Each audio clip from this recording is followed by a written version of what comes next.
It is 9:46, 14 away from 10 o'clock, and you can join us on Facebook Live this morning as we talk with Bob Colgan, running for Indiana County Commissioner. Good morning, sir. How are you? Good, Todd. How are you doing? Good. It's good to have you back in the studio with us. It's been a while. Let's talk about your candidacy for Indiana County Commissioner. What went into the decision to run for you? You know, honestly, I really had no intention of running again at all. And then when I'd seen Rod and Mike, even they weren't running, that still hadn't entered my head. It was the people that came to me and kept asking me, would you run? Would you run? I like my peaceful life. I really, truly don't like to be in the public eye. And so I can appreciate what everybody has done. The other ones that have stepped up, there's a lot of work. They're good candidates. They're good people. But there's a lot that goes into this. You go here, you go there. You pack on the pounds during Lent here, hitting all the fish fries. And, and anybody that says they don't, they're fibbing. You eat well during this time. People are generally pretty receptive to you. We go to those things. I don't bother people. We'll wear a shirt. People will come over and talk. But to me, any of those events aren't a place to politics, so to speak. Mm-hmm. I like to just go there and mingle. We need facial recognition, name recognition. Obviously, we need whatever we can use to get ourselves elected. When those people came to you and said, Bob, you need to run for this, what were they saying? What were the reasons that they gave that made you want to consider this run? I guess they know my hard, my online approach to everything as far as it's straight up, straightforward. I'm very direct about things. I've heard the word strategy used when people were talking about this, and I don't use strategy. I use honesty. There's no strategy in my book to win this. Mm-hmm. I'm not going to tell you what you want to hear to win it. Maybe what I tell you, you may not like, but I'm going to tell you what I feel and what I feel most people want to say. Mm-hmm. And one of which is we still have a real problem with property tax. And I've heard all the blow about you can't do anything at a commissioner's level. You know, I sit on my hands to keep them warm or to scratch my butt. That's about it. I think it's totally wrong that we sit here and wait for legislators to try to pass something. We got to kick things to make it happen. Infrastructure is great that we go on and we build, but we don't build by throwing people out of the county, and that's basically what we do. We tax them out of their homes. The government has no money, Todd. Mm-hmm. The government has my money. They have your money, Josh's money. They take a bunch of our money, keep it, and then they give it back to us in the form of grants that we can use for here, there, whatever. That's wrong. That's just totally wrong. I don't believe in the spending that has gone on. I applaud Byron Stauffer and the whole gang that got Urban in out here. It's long overdue.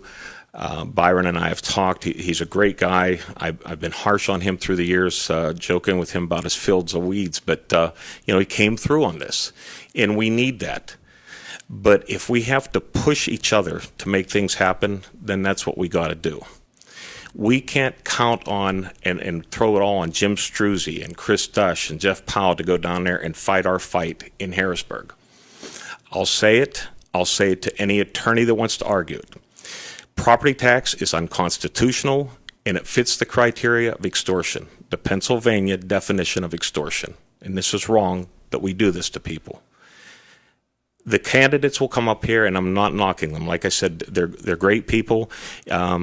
I joke even the Democrats are great people. Shereen's a nice lady. I met Don Lancaster. I told Don I was going to throw my hat in because I didn't want two Democrats in there.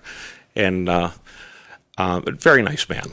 I think we all agree that we want to help people. Our approaches are probably vastly different. I know between the Republicans and the Democrats, they definitely will be. But overall, I think everybody is a good person that is running right now. And I don't think you'd go wrong in who you choose. It's who are you going to choose that is going to fight for you. Everybody is going to tell you this is a great place to live. Everybody's going to tell you need infrastructure. Everybody's going to tell you they can work with all 30 departments. Well, I didn't come in here to tell you I hate this place. I'm not going to work with anybody. We don't need infrastructure. But we cannot push people out of their homes. We just can't do that. And I think it's wrong that we sit and we wait for somebody else to try to pass the buck. We can't do that.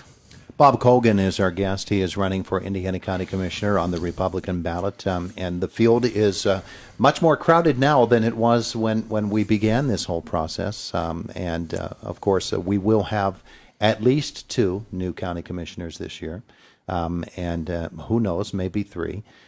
As this season has unfolded and you've put a little mileage on the shoes and you've visited these places, what are some of the things that people have been telling you are the issues that you need to tackle in addition to property taxes? Well, there's always the concern of jobs.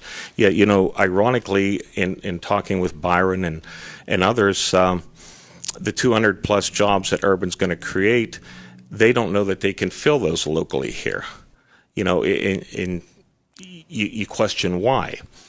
I think we've got some decent employment around here. The problem is our cost of living is high, which goes back to, which I don't want to continue to beat it, but the tax issue. We've got great infrastructure here as far as jobs in the coal and the gas industries, if we can pursue those further. A few years back, they ran gas lines, People's Gas, along with Dave Reed's office and some others. They worked to get natural gas piping down into Ernest, which had been using fuel oil primarily and LP gas in that to heat their homes. They had a great program down there offering people opportunity to buy furnaces and stuff through Peoples and get them installed, and they pay them on their bill and that. But we have so many communities that lack that gas.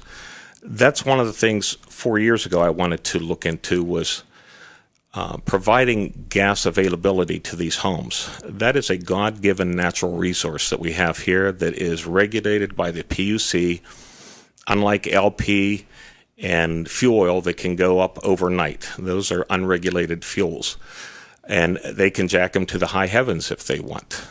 PUC, that's one form of government that is actually good as far as keeping things in alignment.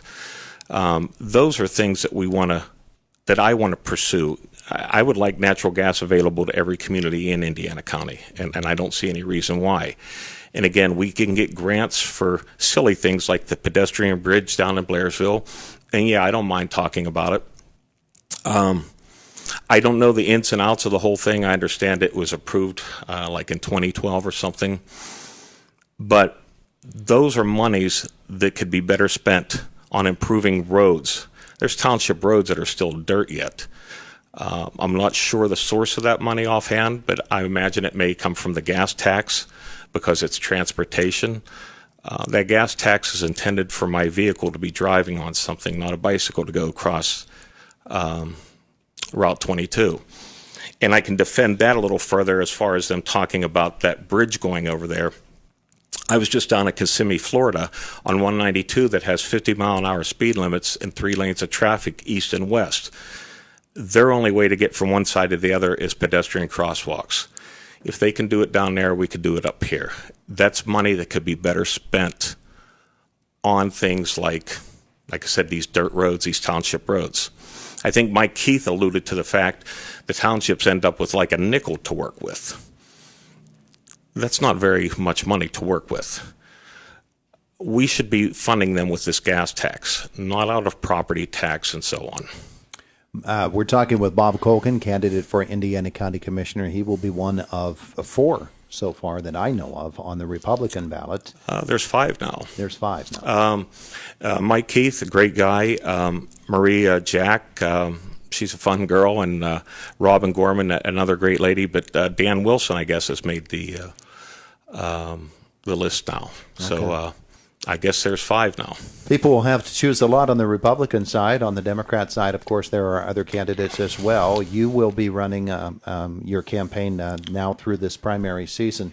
As you have thought about this, I'm sure that there have been things that you've been able to refine from when you initially decided that you were going to run, things that you think need addressed. Of course, property taxes are one thing, the whole taxing formula here for Indiana County another.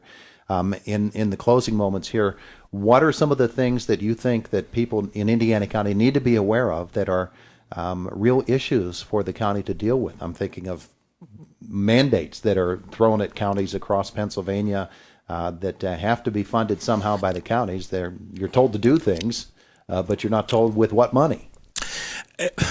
And sometimes people don't understand. You are under the state regulation of doing this, that, whatever, and I know that from being on the school board.